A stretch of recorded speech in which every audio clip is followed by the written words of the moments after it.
സൂറത്തുൽ സജ്ദ 17-ാമത്തെ ആയത്താണ്. അഊദു ബില്ലാഹി മിനശ് ശൈത്വാനിർ റജീം. ബിസ്മില്ലാഹിർ റഹ്മാനിർ റഹീം. ഫലാ തഅലമു നഫ്സും മാ ഉഖ്ഫിയ ലഹും മിൻ ഖുർറത്തി അഅ്യുൻ ജസാഅൻ ബിമാ കാനൂ യഅമലൂൻ. മനസ്സിലോതി കേട്ടോ ഇൻഷാ അല്ലാഹ്.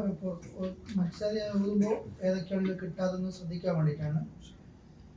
أفمن كان مؤمنا كمن كان فاسقا لا يستوون أما الذين آمنوا وعملوا الصالحات فلهم جنات المأوى نزلا بما كانوا يعملون وأما الذين فسقوا فمأواهم النار كلما أرادوا أن يخرجوا منها أعيدوا فيها وقيل لهم ذوقوا عذاب النار الذي كنتم به تكذبون ولنذيقنهم من العذاب الأدنى دون العذاب الأكبر لعلهم يرجعون. أعوذ بسم الله.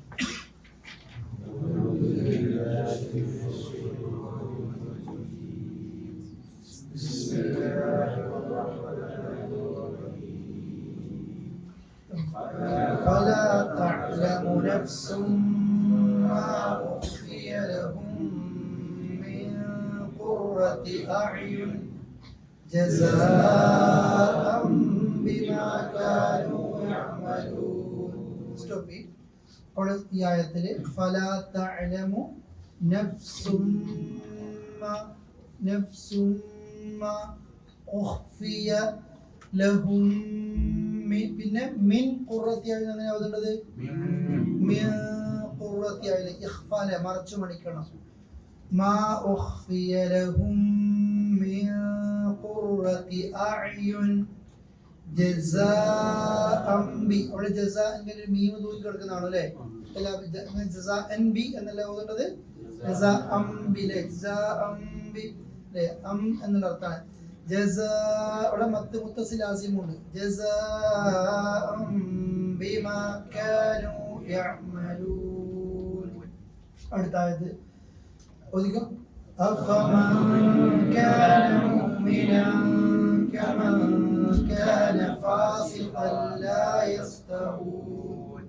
ഇഖ്ഫാൻ അഫമൻ കാന മുഅ്മിനൻ കമൻ കണ്ണില്ലേ كما كان فاسقا സ്റ്റോപ്പ് ചെയ്യണമെങ്കിൽ ഫാസിഖാ സ്റ്റോപ്പ് ചെയ്തില്ലെങ്കിൽ ഫാസിഖല്ല ഫാസിഖൻ തൻവീനും പിന്നെ ലാമല്ല വന്നതല്ലേ ഫാസിഖല്ല യസ്തവൂൻ. അടുത്ത ആയത്ത് أما الذين آمنوا وعملوا الصالحات فلهم جنات المأوى نزلا بما كانوا يعملون.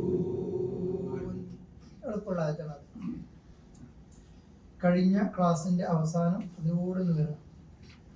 ചില സത്യവിശ്വാസികൾ അവരെ കുറിച്ച് പറഞ്ഞില്ലേ തത്തജാഫ ജുനൂബുഹും അതിലെ തത്തജാഫ ജുനൂബുഹും അനിൽ മദാജിഇ യദ്ഊന റബ്ബഹും ഖൗഫൻ വതമഅ വമിമ്മാ റസഖ്നാഹും യുൻഫിഖൂൻ. ഇത് ലാസ്റ്റ് എടുത്തത്. തത്തജാഫ ജുനൂബുഹും ബെഡിന്ന് അല്ലെ ജുനൂബ് അനിൽ മദാജി ബെഡുകളിൽ നിന്ന് തങ്ങളുടെ ബോഡിയെ മാറ്റുക, അത് ഉറക്കത്തിൽ എണീക്കുക. യദ്ഊന റബ്ബഹും അല്ലാഹുവിനോട് നിന്നിട്ട് ദുആ ചെയ്യും, റബ്ബിനോട് ദുആ ചെയ്യും. എന്ത് ഖൗഫൻ നരകത്തെ പേടിച്ചിട്ടും വതമഅ സ്വർഗ്ഗത്തെ മോഹിച്ചിട്ടും വമിമ്മാ റസഖ്നാഹും യുൻഫിഖൂൻ നാം അവർക്ക് കൊടുത്തതിൽ നിന്ന് അവരെന്ത് ചെയ്യും? ചെലവഴിക്കുകയും ചെയ്യും. ഈ ആളുകൾക്ക് അഥവാ തഹജ്ജുദിന്റെ നേരത്തെ നിസ്കരിക്കുന്ന ആളുകൾ, സക്കാത്ത് നൽകുന്ന ആളുകൾ, അള്ളാഹ് അവർക്കൊക്കെ കഴിഞ്ഞ ക്ലാസ്സിൽ കുറേ ശിക്ഷകളെ കുറിച്ചൊക്കെ പറഞ്ഞിട്ടുണ്ടായിരുന്നു. ഇവർക്ക് കൊടുക്കുന്ന നന്മകൾ എന്തൊക്കെയാണ്? അല്ലാഹു തആല ഫലാ തഅലമു നഫ്സുൻ ഒരാളും അറിയുന്നില്ല. മാ ഉഖ്ഫിയ ലഹും, അവർക്ക് രഹസ്യമാക്കി വെച്ചത്, അവർക്ക് വേണ്ടിയിട്ട് പടച്ചോൻ മറച്ച് ഒളിച്ച് രഹസ്യമാക്കി വെച്ചിട്ടുണ്ട്. മിൻ ഖുർറത്തി അഅ്യുൻ, കൺകുളിർമയിൽ നിന്ന്.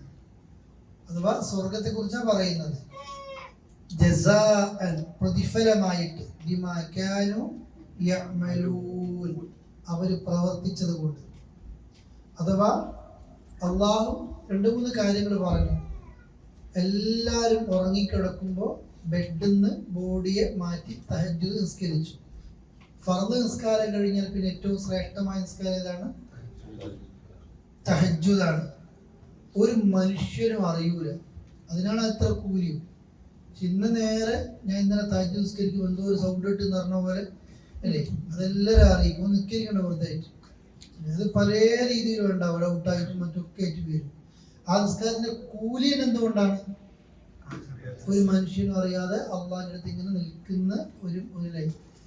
പിന്നെ റസൂലുള്ളാഹി പറഞ്ഞില്ലേ, വസ്വല്ല ബില്ലൈലി വന്നാസു നിയാം, എല്ലാവരും ഉറങ്ങിക്കിടക്കുമ്പോൾ നീ എന്ത് ചെയ്യുക?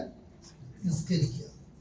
അതാണ് അതിന്റെ കൂലി അല്ലേ. അപ്പോൾ എല്ലാവരും ഉറങ്ങിക്കിടക്കുമ്പോൾ നിസ്കരിക്കുക എന്ന് പറഞ്ഞാൽ വീട്ടിലത്തെ ആരും അറിയാതെ നമ്മൾ ബാച്ചിലർ റൂമിൽ നേരം വൈകി വരുന്നതിനോട്ടല്ല നിസ്കരിക്കേണ്ടത്. കുടുംബക്കാരൊക്കെ വിളിക്കണം അല്ലേ.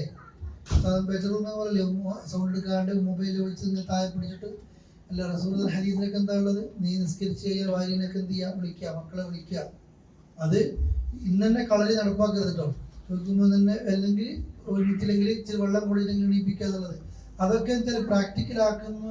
നേരെ ക്ലാസ്സും കേട്ടിട്ട് ക്ലാസ് പറഞ്ഞിട്ടുണ്ട് വെള്ളം കൂടിയില്ലെങ്കിൽ എണീപ്പിക്കാൻ പറഞ്ഞ് നാളെ തന്നെ. അങ്ങനല്ല, നമ്മൾ കുറേ കാലമായി ഇത് മെല്ലെ മെല്ലെ മെല്ലെ അതിനൊരു ആ രീതിയിലേക്ക് എത്തിക്കാനുള്ള രീതി നമ്മൾ എന്ത് ചെയ്യണം? നടപ്പാക്കണം. നമ്മൾ ഇന്ന് തഹജ്ജുദ് ക്ലാസ് കേട്ട് നാളെ പുരയിൽ നടപ്പാക്കി മറ്റന്നാൾ ഒരു ദിവസത്തേക്ക് നമ്മൾ പിന്നെ തോന്നുന്നുണ്ടോ? അങ്ങനെ ഉണ്ടാകുന്നത് രീതിയിൽ വേണം.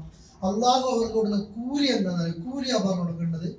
ഒരു മനുഷ്യനിക്കും അള്ളാഹു അറിയിക്കാത്ത അത്രയും സ്വർഗത്തിലെ പിന്നെ കൂലി അവർക്ക് എന്ത് ചെയ്യുന്നുണ്ട്? അള്ളാഹു നൽകിക്കൊണ്ടിരിക്കുന്നുണ്ട്. 2 കാര്യം എടുത്തു പറഞ്ഞു. സ്വർഗത്തെ പേടിച്ചിട്ടും സ്വർഗത്തെ ആഗ്രഹിച്ചിട്ടും നരകത്തെ പേടിച്ചിട്ടാണ് അവർ ചെയ്യുന്നത്. അത് രണ്ടും അള്ളാഹു കൊടുക്കുകയാണ്. ആ നേരത്തെ പ്രത്യേകതയുണ്ട്. അള്ളാഹു 1-ാം ആകാശത്തേക്ക് ഇറങ്ങി വന്നിട്ട് എന്ത് ചോദിച്ചാലും അള്ള തീരുന്നൊരു സമയമാണ് ഇത്. സുബഹിന്റെ മുമ്പുള്ള സമയം. എന്ത് ചോദിച്ചാലും അള്ള എന്ത് ചെയ്തരും? തരും. എത്ര തൗബ ചെയ്താലും അള്ള എന്ത് ചെയ്തരും? സ്വീകരിക്കും. അള്ളാഹിനോട് എത്ര പാപങ്ങൾ ഏറ്റുപറഞ്ഞാലും പൂർത്തി തരും. ഇത് എല്ലാ രാത്രിയും തഹജ്ജുദിന്റെ സമയത്ത് ഉണ്ടാകുന്നതാണത്. സുബഹിന്റെ തൊട്ട് മുമ്പുള്ള ആ സമയം. അത്താഴത്തിനൊക്കെ എണീക്കൂലേ, ആ സമയം. അതാണ് പടച്ചോൻ അവർക്ക് രഹസ്യമാക്കി കൊടുക്കുന്ന ആളുകൾക്ക്. ആ സ്വർഗത്തിന്റെ പ്രത്യേകത ഹദീസിൽ അള്ളാഹ് പറഞ്ഞില്ലേ, സ്വർഗം എന്ന് പറഞ്ഞാൽ മാല ഐനു റഅത്, ഒരു കണ്ണും ഇതുവരെ കണ്ടിട്ടില്ല, ഒരു കാതും ഇതുവരെ കേട്ടിട്ടില്ല, ഒരു മനുഷ്യന്റെ കൽബിലും സ്വർഗത്തെ കുറിച്ച് ചിന്തിക്കാൻ പോലും കിട്ടില്ല, കണ്ടിട്ടില്ല. നമ്മള് സ്വർഗത്തിന് മുന്തിരിയുണ്ട്, ആപ്പിളുണ്ട്, വഴുണ്ട് എന്ന് പറയുമ്പോൾ ഇവിടുത്തെ അത് ആ പേര് എന്തുകൊണ്ടാ പറയുന്നത്? നമുക്ക് സ്വർഗത്തിൽ റുമ്മാൻ ഉണ്ട് എന്ന് പറയുമ്പോൾ റുമ്മാൻ എന്ന് പറയുന്ന സാധനം കാണാത്ത ഒരു അതിശയം തോന്നുമോ? ഇല്ല. പക്ഷെ റുമ്മാൻ എന്ന് പറയുന്നത് ഇവിടുത്തെ ആയിട്ട് എന്ത് ചെയ്യരുത്, നമ്മൾ ഒരിക്കലും താരതമ്യം ചെയ്യരുത്. ഭൂമിയിൽ അങ്ങനത്തെ ഒന്നും ഇല്ല. ഒന്നും സ്വർഗത്തിൽ അള്ളാഹു നമുക്ക് നൽകുന്നത് വേറെ അത്രയും ഒരു കണ്ണും കാതും കാണാത്ത കേൾക്കാത്ത ഒന്നായിരിക്കും.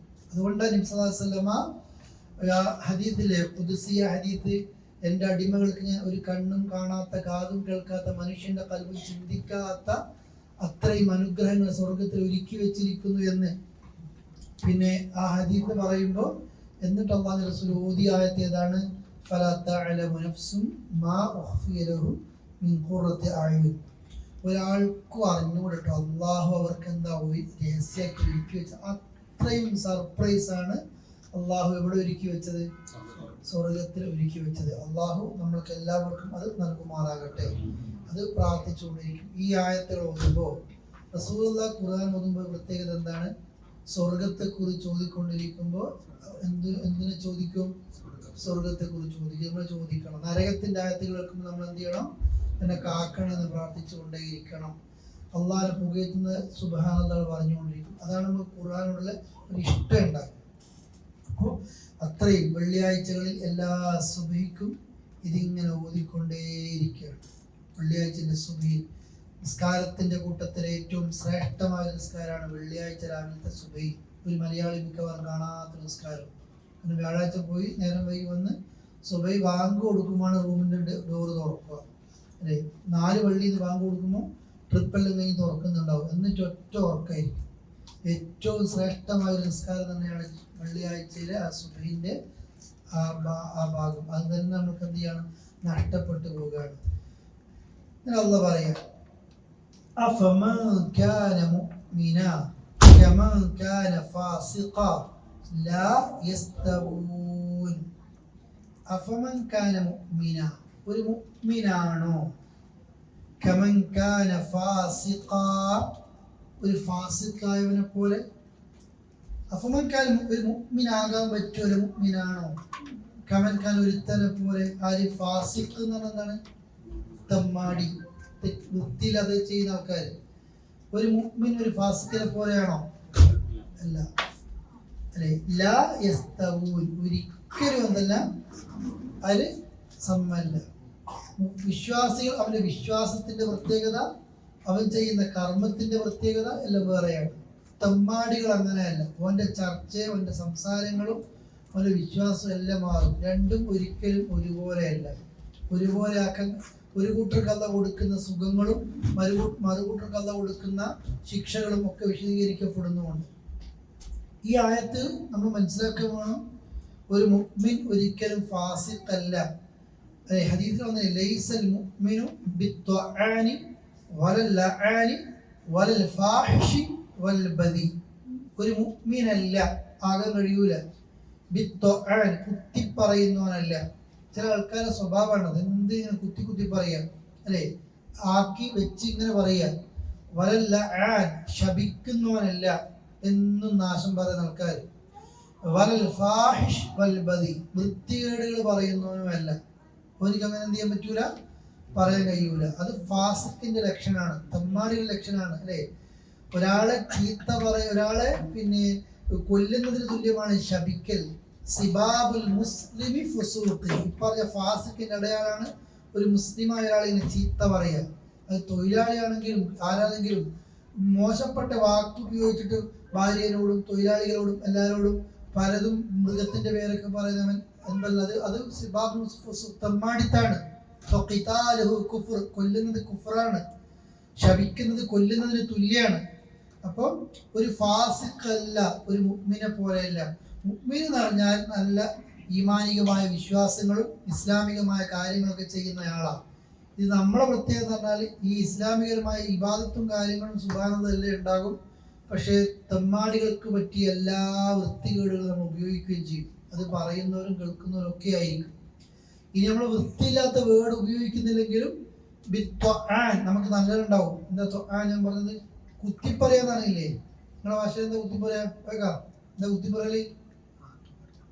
നമുക്ക് അറിയണേ, ഒന്ന് പറഞ്ഞാ ആക്കി പറയാ. അതിങ്ങനെ ഉപയോഗിക്കും നമ്മള്. അത് നമ്മള് ഗൾഫിലുള്ള പിന്നെ ബാച്ചിലേഴ്സും എല്ലാവരും ഉപയോഗിക്കും. നമ്മളിങ്ങനെ അത് കേൾക്കുമ്പോൾ ആൾക്കാർക്ക് മനസ്സിലായിട്ടൊന്നുമല്ല, തിരിച്ചു പറയാൻ അറിഞ്ഞുകൂടാറ്റുമല്ല. അത് നമ്മൾ മറ്റൊരു കഴിവുകളെന്ന് വിചാരിക്കേണ്ട, നമ്മൾക്ക് പറ്റിയ സ്വഭാവത്തിൽപ്പെട്ടതല്ല. മനസ്സിൽ വെച്ചിങ്ങനെ ആക്കി ആൾക്കാർക്ക് ഇങ്ങനെ സംസാരിച്ചുകൊണ്ടിരിക്കുക. എല്ലാവരോടും ഒരു വിശാലമായ മനസ്സ് വെക്കാൻ നമുക്ക് കഴിയണം, അല്ലെ. ആ ആളുകൾ ഒരിക്കലും ഫാസിഖും മുഅ്മിനും ഒരിക്കലും തുല്യരല്ല. അമ്മല്ലദീന ആമനൂ വഅമിലുസ് സ്വാലിഹാത്തി ഫലഹും ജന്നാത്തുൽ മഅ്വാ നുസുലൻ ബിമാ കാനൂ യഅമലൂൻ. തമ്മാടിയും വിശ്വാസിയും ഒരുപോലെയല്ല എന്ന് പറഞ്ഞു. അമ്മല്ലദീന ആമനു, എന്നിട്ട് അല്ലാഹു സത്യവിശ്വാസികളെ കുറിച്ച് പറയാണ്. വഅമിലുസ് സ്വാലിഹാത്ത്, സൽക്കർമ്മങ്ങൾ ചെയ്ത ആളുകൾ. രണ്ടും പറഞ്ഞോ, ആമനു പിന്നെ ഉടനെ എന്താ പറഞ്ഞത്? വഅമിലുസ് സ്വാലിഹാത്ത്. അല്ലാഹ് ഉണ്ട്, നബിയുണ്ട്, പരലോകമുണ്ട്, സ്വർഗ്ഗമുണ്ട്, എല്ലാം ഉണ്ട്. സ്വർഗ്ഗിക്കലാണ് കിടന്നു എല്ലാം വിശ്വാസം എല്ലാം ഒക്കെയാണ്. അവർക്കല്ല സ്വർഗ്ഗമുള്ളത്. വിശ്വസിക്കുകയും പിന്നെന്ത് വേണം? നന്മകൾ ചെയ്യുകയും വേണം. ഫലഹും, അവർക്കുണ്ട്, ജന്നാത്ത്, അർത്ഥം പറയും, സ്വർഗങ്ങളുണ്ട്. അൽ മഅ്വാ, അഥവാ അവർക്ക് ഒരു അഭയമായിട്ട്, ആ സ്വീകരിക്കപ്പെടുന്ന കേന്ദ്രങ്ങളായിട്ട് അവർക്ക് അല്ലാഹു എന്ത് കൊടുക്കും? സ്വർഗങ്ങൾ നൽകും. അവർക്ക് അഭയസ്ഥാനായിട്ട് സ്വർഗ്ഗമാണ്. നിങ്ങൾക്ക് എന്താണ് ഇമാം അഹ്മദ് ബിൻ ഹംബൽ പറഞ്ഞില്ലേ, അദ്ദേഹത്തോട് ചോദിച്ചു ഒരു സത്യവിശ്വാസിക്ക് മത്തറാഹ, എപ്പോഴാണ് ശരിക്കും ഒരു മുസ്ലിം റെസ്റ്റ് എടുക്കുക? നമ്മൾ ലീവിനൊക്കെ പോകില്ലേ, ജോലി ചെയ്ത് റെസ്റ്റ് എടുക്കും, അതൊക്കെ നോർമൽ റെസ്റ്റാണ്, കുഴപ്പമൊന്നുമില്ല. ശരിക്കും ഒരു മുസ്ലിമിന്റെ ഫുൾ കാലാകാലങ്ങളിലായിട്ട് എനിക്ക് കിട്ടുന്ന റെസ്റ്റ് ഏതാണ്? അപ്പൊ അദ്ദേഹം കൂടുതൽ ഉത്തരവുണ്ട്. സ്വർഗത്തിൽ ആദ്യം വലത്തെ കാലങ്ങൾ വെക്കും ഫിനിഷിങ്. സ്വർഗത്തിലേക്ക് ഒരു കാല് വെച്ചാൽ പിന്നെ പുറത്തേക്ക് വരുമോ? പിന്നെ എനിക്ക് മൊത്തം എന്താണ്? റെസ്റ്റാണ്. അള്ളാഹു നമ്മളെയും നമ്മുടെ കുടുംബത്തെയും എല്ലാ മുസ്ലിങ്ങളെയും അള്ളാഹു ഉൾപ്പെടുത്തുമാറാകട്ടെ. ഇതാണ് ശരിക്കും ഒരിക്കലും റാഹത്ത്. മരിക്കുമ്പോൾ പഠിച്ചോ നീ സ്വർഗത്തിലാണോ ഓടിക്കേണ്ടെന്ന് പറഞ്ഞാൽ പിന്നെ നമ്മൾ പറയില്ലേ, നാട്ടിൽ പോയിട്ട് യുദ്ധം വരുമ്പോൾ ടിക്കറ്റ് എടുക്കുന്ന ആൾക്കാർക്കില്ലേ, വരുമ്പോൾ നാട്ടിൽ പിന്നെ എത്തി മരിക്കാമെന്നോ? എവിടെ മരിച്ചോട്ടെ, നമ്മൾ എന്ത് രീതിയിലും മരിച്ചോട്ടെ, നമ്മൾ മുസ്ലിമായിട്ട് നീ സ്വർഗത്തിലേക്ക് വാ, എൻ്റെ ഇഷ്ട അടിമകളിലേക്ക് വാ എന്ന് അള്ളാഹുവിൻ്റെ മലക്കുകൾ പറയുന്ന രീതിയിൽ നമുക്ക് മരിക്കാൻ പറ്റുമെങ്കിൽ നമ്മൾ എവിടുന്ന് വെച്ചാൽ എന്താ, നമ്മൾ എവിടെ ഖബറടക്കിയാൽ എന്താ, കിട്ടേണ്ടത് എന്തായിരിക്കണം? സ്വർഗ്ഗമായിരിക്കണം. അള്ള പറയാണ് രണ്ട് കാര്യങ്ങൾ മാത്രമേ ശ്രദ്ധിക്കണ്ടൂ. ഒന്ന് വിശ്വാസം ശരിയാക്കുക, അതിൻ്റെ കൂടെ എന്ത് ചെയ്യുക? നന്മകൾ നന്നായിട്ട് ചെയ്യുക. സൽക്കർമ്മങ്ങൾ നമുക്ക് നന്നായിട്ട് ഉണ്ടാകണം. നമ്മൾ ചെയ്യുന്ന സൽക്കർമ്മങ്ങൾ ഞാൻ കൂടുതൽ അത് വിശദീകരിച്ച് പറയുന്നില്ല, നിങ്ങൾക്കറിയാം. ഇഖ്ലാസ് ചെയ്യുന്നതുണ്ടെങ്കിൽ ഇഖ്ലാസോടെ ചെയ്യുക, ഇല്ലെങ്കിൽ ചെയ്യാണ്ടെങ്കിൽ. ഒരു നിസ്കാരം കൊണ്ട് സ്വർഗവും കിട്ടും നരകവും കിട്ടും. ഇഖ്ലാസ് ഇല്ലെങ്കിൽ എന്താ കിട്ടുക? നരകം. ഇഖ്ലാസ് ഇല്ലെങ്കിൽ കാബട്ടിയാണ്, നിഫാക്കാണ്. നമ്മളിപ്പോൾ ഖുർആൻ ക്ലാസ് ഞാൻ എടുക്കുന്നത് ഇഖ്ലാസോടെ അല്ലെങ്കിൽ ഇതൊരു കപടതയാണ്, എനിക്ക് നരക കിട്ടുക. നിങ്ങൾ വന്നത് ഇഖ്ലാസോടെ അല്ലെങ്കിൽ കാവട്ടിയാണ്, ആരെയോ ബോധ്യപ്പെടുത്താൻ വേണ്ടി വരികയാണ്, കുറ്റ കിട്ടുക. നമ്മൾ എന്ത് ചെയ്യുന്നുണ്ടെങ്കിൽ എന്തോട് ചെയ്യുക? ഇഖ്ലാസോടെ നമ്മൾ ചെയ്യുക. ഉംറക്കൊക്കെ നമ്മൾ 1400 കിലോമീറ്റർ ഓടിച്ചുകൊണ്ട് പോകും, 10-15 മണിക്കൂർ ബസ്സിലൊക്കെ ഇരിക്കും. ഇഖ്ലാസില്ലെങ്കിൽ എന്താ കിട്ടുന്നത്?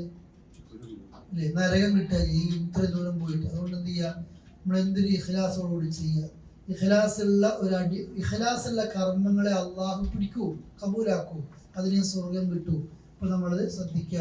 അവർക്ക് അഭയമായിട്ട് നമ്മൾ സ്വർഗാണ് കൊടുക്കുന്നത്, നുസുല, സൽക്കാരമായിട്ട്, ബിമാ കാനൂ യഅമലൂൻ, അവർ ചെയ്തതിന്റെ സൽക്കാരമായിട്ട്. നുസുലൻ അള്ളാഹു തരുട്ടോ, ഒന്നും പാഴായി പോകില്ല.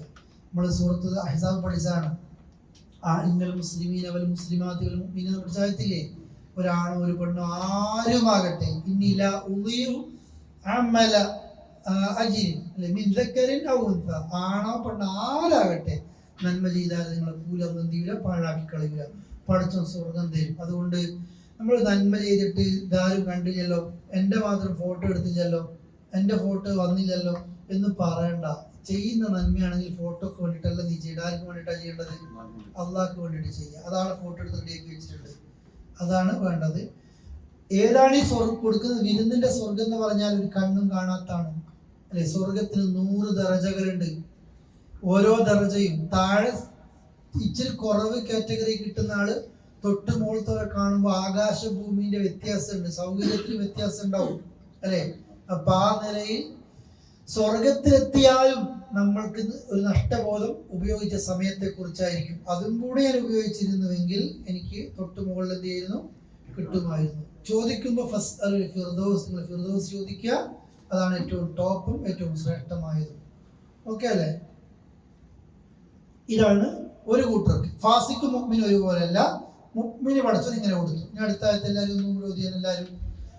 وَأَمَّا الَّذِينَ فَسَقُوا فَمَأْوَاهُمُ النَّارُ كُلَّمَا أَرَادُوا أَن يَخْرُجُوا مِنْهَا أُعِيدُوا فِيهَا وَقِيلَ لَهُمْ ذُوقُوا عَذَابَ النَّارِ الَّذِي كُنتُمْ بِهِ تُكَذِّبُونَ. وَأَمَّا الَّذِينَ فَسَقُوا فَمَأْوَاهُمُ النَّارُ كُلَّمَا أَرَادُوا أَن يَخْرُجُوا مِنْهَا أُعِيدُوا فِيهَا وَقِيلَ لَهُمْ ذوقوا عذاب النار الذي كنتم به تكذبون. ഈ ഫാസിഖുകളെ പറ്റി പറയാം, ഈമാനുള്ളവരെ പറ്റി പറഞ്ഞു. വഅമ്മല്ലദീന ഫസഖു, എന്നാൽ തമ്മാടിത്തം കാണിക്കുന്ന ആൾക്കാർ, ഫമഅവാഹും, അവർക്ക് അഭയകേന്ദ്രം എന്താണ്? അന്നാർ. അവർ അഭയകേന്ദ്രം, അവരുടെ സ്ഥലം ഏതാണ്? അന്നാർ. അമ്മല്ലദീന ആമനു പറഞ്ഞിട്ട് അവർക്ക് അഭയതായിരുന്നു ജന്നാത്തുൽ മഅവ, അവർ താമസിക്കുന്ന സ്ഥലം ഏതാണ്? സ്വർഗം. എന്നാൽ ഫാസിഖുകൾക്കോ മഅവാഹും എന്താണ്? പറയ്. അന്നാർ. മുമ്പിൽ മഅവാഹുൽ ജന്ന അല്ലേ, ഇവിടെ മഅവാഹും അന്നാർ, നരകാണ് ഇവർക്ക് പോകാനുള്ളത്. എന്താ അതിന്റെ പ്രത്യേകത? കുല്ലമാ അറാദു, അവർ ഉദ്ദേശിക്കുമ്പോഴൊക്കെ, അയ്യഖ്റുജൂ മിൻഹാ, അതിൽ നിന്ന് പുറത്തേക്ക് വരാൻ ഉദ്ദേശിക്കുമ്പോഴൊക്കെ, ഉഈദു ഫീഹാ, ആദ യഊദ് മടങ്ങാണ്, അതിലേക്ക് എന്ത് ചെയ്യും? മടക്കപ്പെടും. നരകത്തിന്റെ ചൂടിന്റെ കാഠിന്യം കൊണ്ട് പൊന്തി വരും. പഠിച്ചവരൊന്ന് പുറത്തേക്കാക്കി തരുമെന്ന് ചോദിക്കുമ്പോൾ അള്ളാഹു പറയും, യഖ്സഉ ഫീഹാ, നീചരായിട്ട് കിടന്നവിടെ, വല തുകല്ലിമൂൻ, എന്നോടൊരു അക്ഷരം മുണ്ടി പോകരുത്, ഉഈദു ഫീഹാ, വീണ്ടും അങ്ങോട്ടേക്ക് മടങ്ങാണ്. ഏറ്റവും ചെറിയൊരായത്ത്, ഉമ്മല യമൂതു ഫീഹാ വല യഹ്യ, നരകത്തിന്റെ പ്രത്യേകത മരിക്കൂല, എന്നാൽ ജീവിക്കാൻ സമ്മതിക്കുള്ള. നമ്മളാളെ വെട്ടി വെട്ടി വെട്ടി വെട്ടി കൊന്നാലും മരിച്ച കഴിഞ്ഞു. തീ ചൂടിന്റെ കുല്ലമാ നളിജത്ത് ജുലൂദുഹും ബദ്ദൽനാഹും ജുലൂദ, തൊലി ഇങ്ങനെ ഉരുകി ഉരുകി തീരുമ്പോ ബദ്ദൽന, പകരം കൊടുക്കും. ജുലൂദ, എന്ത് കൊടുക്കും? തൊലി കൊടുക്കും. എന്തിനാണത്? ആ വേദന ഒരിക്കലും എന്ത് ചെയ്യരുത്? തീരരുത്. മരിക്കൂലല്ലോ, മരിക്കൂല എന്ന് പറഞ്ഞാൽ ജീവിക്കാൻ പഠിച്ച സമ്മതിക്കൂല. ഇതാണ് നരകത്തിന്റെ പ്രത്യേകത. ഏറ്റവും ചെറിയ ശിക്ഷ നിങ്ങൾക്ക് അറിയായിരിക്കും, പറയേ, 2 തീന്റെ ചെരുപ്പ് അണിയിക്കാൻ കൊടുക്കും. ഏറ്റവും ചെറിയ ശിക്ഷയാണ്. ആ ചെരുപ്പ് അണിഞ്ഞ തലച്ചോറ് വരെ എന്തായി പോവും? പൊട്ടിപ്പോവും. ഏറ്റവും ചെറുതാണ്. നിസ്കാരം ഒഴിവാക്കുന്നവർ അല്ലേ, അവർ സഖർ എന്ന നരകത്തിലാണ്. നിങ്ങളെന്താ സഖർ? ഖാലു ഇന്നക ലമിനൽ മുസല്ലി, നിസ്കരിക്കാൻ കൂടുതൽപ്പെട്ടില്ല. മിസ്കീൻ, പാവപ്പെട്ടവന്റെ ഫുഡിന്റെ വിഷയങ്ങൾ പരിഗണിച്ചിട്ടില്ല. ഇതാണ് നിങ്ങളെ പ്രത്യേകത. ഈ സക്കറിലേക്ക് എത്താൻ ഞങ്ങൾ ആയിരുന്നില്ല എന്നവർ പറയാണ്. അപ്പോൾ അത് ലവാ എന്നുള്ള നരകമുണ്ട്, സഈറുണ്ട്, ജഹന്നമുണ്ട് അല്ലേ, പിന്നെ ഹുമസ്, അത് വയലുണ്ട്, ഒരുപാട്. സ്വർഗത്തിന് 100 ദറജകളുള്ളത് പോലെ നരകത്തിന് ദർക്കുകളാണ്. നരകം താഴേക്കാ പോകുക. തീ താഴെ നല്ല കത്തിക്കുക.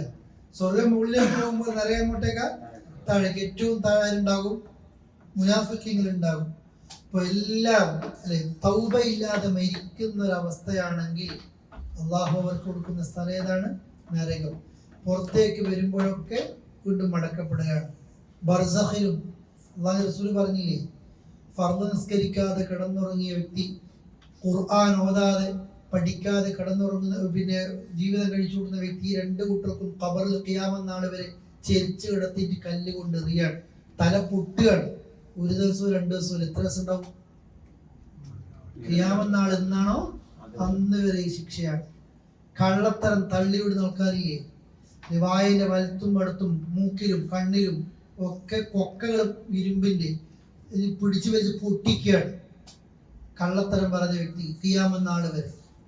വ്യഭിചാരവുമായി ബന്ധപ്പെട്ട ആളുകൾ, അടിഭാഗം വിശാലം, പിന്നെ മുകൾ ഭാഗം കുടുങ്ങിയ, നമ്മൾ വിട്ടുകുടി എന്നൊക്കെ പറയൂലേ, ആ തീൻ്റെ അതിന് പിന്നെ നഗ്നമാരായിട്ടും നഗ്നകളായിട്ടൊക്കെ ഇങ്ങനെ വെന്തുരുകുമ്പോൾ തീൻ്റെ ചൂടിന്റെ കാടിന് പുറത്തേക്ക് വരാൻ നോക്കുമ്പോൾ കൊണ്ടും താഴ്ത്തിയല്ലോ. ഖിയാമത്ത് നാൾ വരെ അവരനുഭവിക്കുന്ന ശിക്ഷ. പലിശ തിന്നുന്ന വ്യക്തി രക്തത്തിന്റെ പുഴയിൽ ഇങ്ങനെ എന്ത് ചെയ്യാണ്? നീന്താണ്. ആ രീതിയിലേക്ക് പലിശ ഇന്ന് അത് ഖിയാമത്ത് നാൾ വരെ ഉണ്ടാവും. പ്രത്യേകിച്ച് ശ്രദ്ധിച്ചോ. സാധാരണ എപ്പോഴും പലിശക്ക് പറയും, ഇന്നത്തെ സാധാരണ പറയലുണ്ട്, നാട്ടിൻ പുറത്ത് കിടക്കുന്ന കച്ചവടങ്ങളിൽ 90% പലിശയാണ്. നമ്മൾ 5 ലക്ഷം ഇട്ട് കൊടുക്കും, മാസാമാസം 1000 2000 ഫിക്സഡ് ഒന്നായിരിക്കും തരിക. 835 843.75 എന്നൊക്കെ പറഞ്ഞാൽ ആരാലിങ് ആക്കും. ലാഭം ഓക്കെയാണ്, കുഴപ്പമൊന്നുമില്ല. പക്ഷേ 2 കൊല്ലം കഴിഞ്ഞ് നമ്മളെ കച്ചവടത്തിൽ നിന്ന് ഷെയർ പിൻവലിക്കുമ്പോൾ ആ കൊടുത്തത് മാത്രം തിരിച്ചു തരിക. അത് കച്ചവടമല്ല, പലിശയാണ്. നമ്മൾ 2 കൊല്ലം കഴിഞ്ഞ് പിൻവലിക്കുമ്പോൾ ആ കച്ചവടത്തിന്റെ മൂല്യം എത്ര ഉണ്ടെന്ന് നോക്കും. ഇപ്പോൾ 2 കൊല്ലം മുമ്പുള്ളതിലേക്കും ഇപ്പോൾ ഉള്ളത്. താണിട്ടുണ്ടെങ്കിൽ കൊടുത്ത് കിട്ടാൻ പാടില്ല, പൊന്തിയിട്ടുണ്ടെങ്കിൽ എന്ത് ചെയ്യണം, അത്രയും മൂല്യം നമുക്ക് കിട്ടണം. ഒരുപോലെയാണെങ്കിൽ എത്ര കിട്ടിയാൽ മതി. ഇന്നതല്ല, ഞാൻ തുടങ്ങും, ഇതൊരു ഷോപ്പാണ്, ഇത് ഈ മേശൻ്റെ ഒരു ഷോപ്പാന്ന് കൂട്ടിക്കോ, എല്ലാവരോടും പൈസ വാങ്ങും, മൊത്തം മുതലാളി ഞാൻ തന്നെയാണ്. ഇത് വാങ്ങുമ്പോൾ തന്നെ എൻ്റെ കാറിൻ്റെ പൈസയായി, എൻ്റെ പുരണ്ടാക്കുന്ന പൈസയായി, പീടിയ എല്ലാവരും ഷെയറും ഞാൻ ഇങ്ങനെ കൊടുക്കുകയാണ് അല്ലേ. അപ്പോൾ പീടിയ ഇങ്ങനെ വലുതായാലും സ്ഥാപനം കമ്പനി ഉഷാറായി, MD തന്നെയായിരിക്കും, ഞാൻ തന്നെയായിരിക്കും മൊത്തത്തിൽ. 2 കൊല്ലം കഴിയുമ്പോഴത്തേക്ക് ഇതിനെ കൊണ്ടൊക്കെ എല്ലാവരും മുതൽ കൊടുത്ത് പിരിച്ചുവിടാൻ പറ്റും. 2 കൊല്ലം കഴിഞ്ഞ് ഇതാരതായി, എൻ്റെതായി. അങ്ങനെ ഒരു കച്ചവടം ഇല്ല.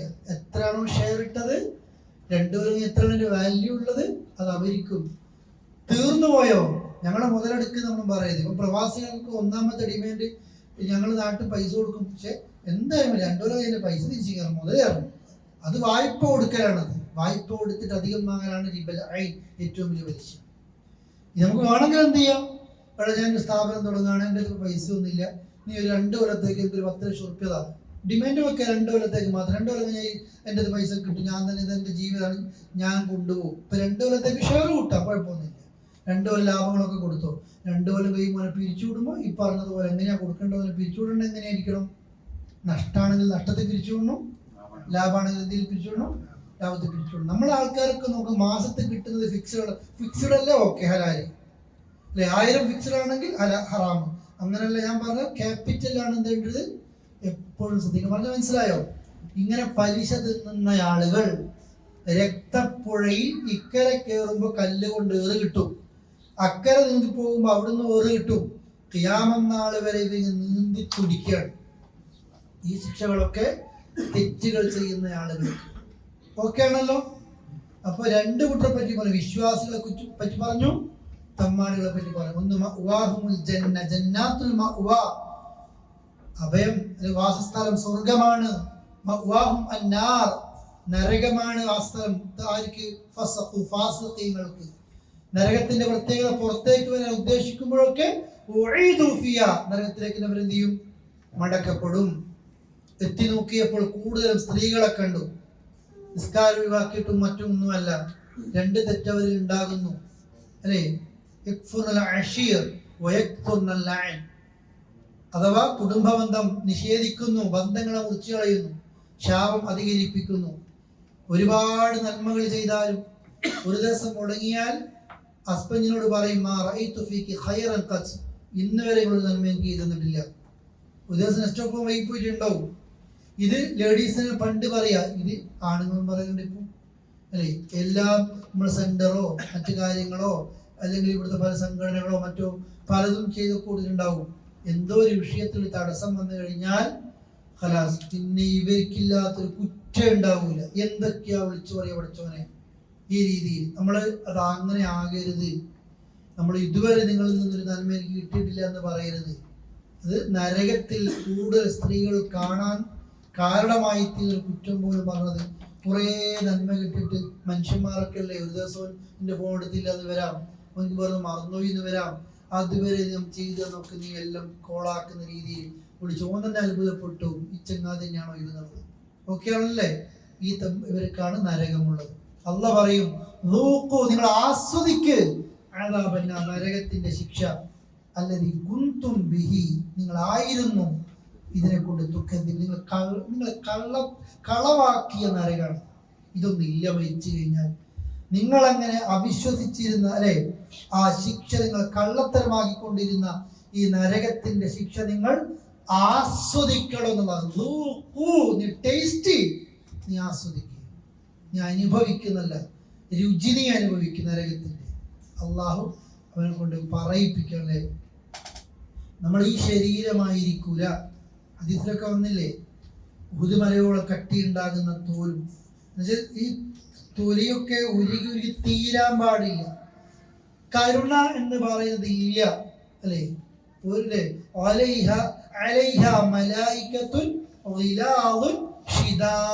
പരുക്കരായ മലക്കാണ്.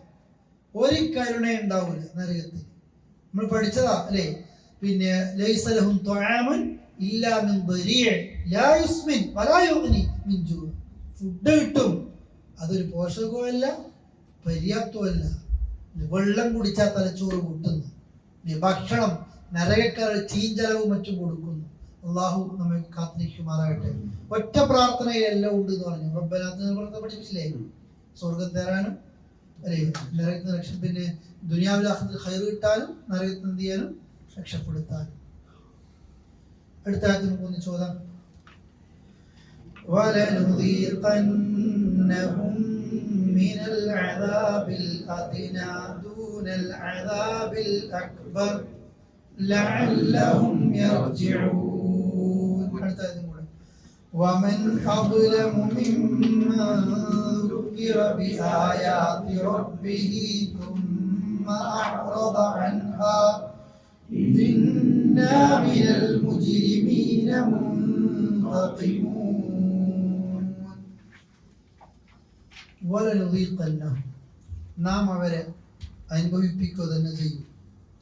മിനൽ അദാബ്, ശിക്ഷയിൽ നിന്ന്, അൽ അദ്ന, ഏറ്റവും അടുത്ത, അഥവാ പിന്നെ ഏറ്റവും അവർക്ക് ചെറിയ ചെറിയ ശിക്ഷകളൊക്കെ എന്ത് ചെയ്യുന്നു ഇവിടുന്ന് കൊടുക്കുന്നുണ്ട്. ദൂനൽ അദാബിൽ അക്ബർ, അവർക്ക് ഏറ്റവും വലിയ ശിക്ഷ വരുന്നത് കൂടാതെ, അഥവാ നരകത്തിൽ ഏറ്റവും വലിയ ശിക്ഷ വരുന്നതിന് പുറമെ പഠിച്ചോൻ ചില അല്ലെ അദാബിൽ അദ്ന, അതിനോട് അടുത്ത ചില ശിക്ഷകളൊക്കെ എന്ത് വരും ഇവിടെ നിന്ന് ചിലപ്പോൾ എന്ത് ചെയ്യുന്നുണ്ട് അള്ളാഹ് തരുന്നുണ്ട്. എന്തിനാണത്? ലഅല്ലഹും യർജിഊൻ, അവര് മടങ്ങാൻ വേണ്ടിയിട്ടാണ്. അള്ളാഹു തആല ചിലപ്പോൾ മെല്ലെ മെല്ലെ മെല്ലെ പിന്നെ ചില ഡോസുകളൊക്കെ ദുനിയാവിൽ തരുന്നത്.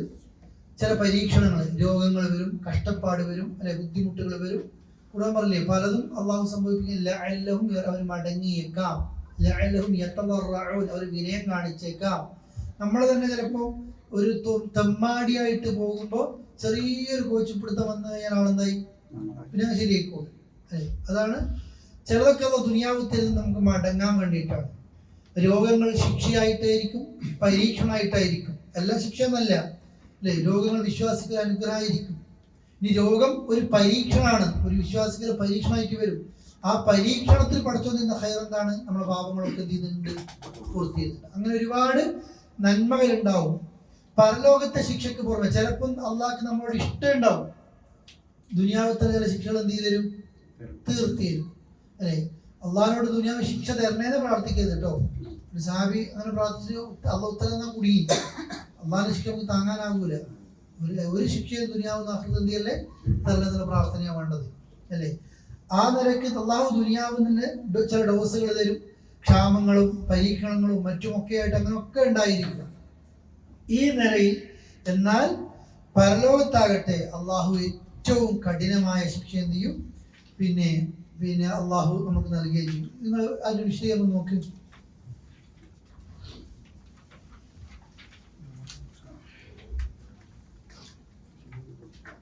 ഒന്ന് വായിക്കുന്നുണ്ടോ?